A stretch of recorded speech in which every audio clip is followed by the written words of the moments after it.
لما بكون عامله دايت حرفيا دي اكتر وجبه بحب اعملها واكلها. وجبه متكامله فيها كل العناصر اللي محتاجاها وسهله ولذيذه وما بتاخدش وقت طويل. هحضر الاول تتبيله الفراخ، نص كوبايه زبادي عليهم عصير ليمونه كامله، هتبلهم بثوم وبصل بودر، ملح وفلفل اسمر، معلقه صغيره من الكاري ومعلقه من اي نوع زعتر تحبوه. هضيف معلقتين زيت زيتون وخلاص كده التتبيله جاهزه. هتبل الفراخ كويس وسيبوها الوقت اللي تحبوه. اوقات اسيبها نص ساعه اوقات اسيبها ساعتين حسب ظروفي، كل مره تطلع احلى من المره اللي قبلها. الطاسه اللي هنعمل فيها الاكله كلها هحط فيها معلقتين من زيت الزيتون وانزل الفراخ تاخد صدمه. الاكله دي ما بعملهاش في الفرن فعايزاها تاخد لون حلو قوي كانها متحمره. بحس ان الحراره مش عاليه كفايه فنقلتها على عين اقوى شويه. على بقى ما الفراخ تتحمر هقطع الخضار اللي انا محتاجاه. انا عاده بحب قوي طعم البصل في الاكل فدايما بزود بصل. انا حطيت واحده كبيره، ممكن تحطوا واحده اصغر شويه. استخدمت جزرتين متوسطين تقريبا قطعتهم مكعبات. احلى حاجه في الاكله دي ان ممكن تحطوا اي خضار تحبوه. احيانا بحط حمص، مشروم، فول حراتي، اي حاجه متوفره عندي في الثلاجه. على ما قطعت الخضار كان خلاص الفراخ خدت وقتها في التحمير. قلبها على الناحيه الثانيه 5 دقايق كمان عشان برضو تتحمر من كل الجوانب.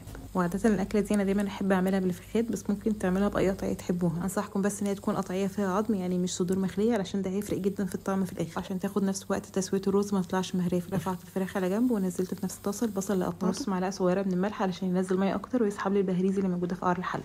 ضفت بقى الجزر اللي قطعته وكوبايه تقريبا او كوبايه ونص من البسله طالعه من الفريزر، فانا موطيه النار على اخرها علشان تسيح على مهلها وما تتحرقش. هضيف دلوقتي معلقه صغيره مليانه من الكاري وورق لورا. هقلبهم بقى في بعض كويس واسيبهم تقريبا 5 دقايق على نار هاديه احس الخضار بدا يدبل.